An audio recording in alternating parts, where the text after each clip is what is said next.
छन्दागुंसि जज्ञिरे तस्मात् यजुस्तस्मादजायत तस्मादश्वा अजायन्त ये केचोभजादतः गावोह जज्ञिरे तस्मात् तस्माज्जाता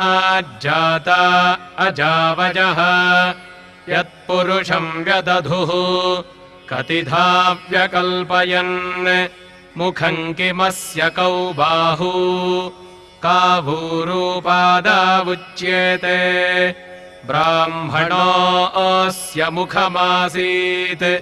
बाहूराजन्यः कृतः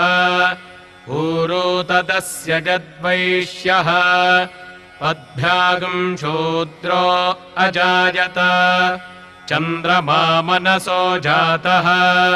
चक्षोः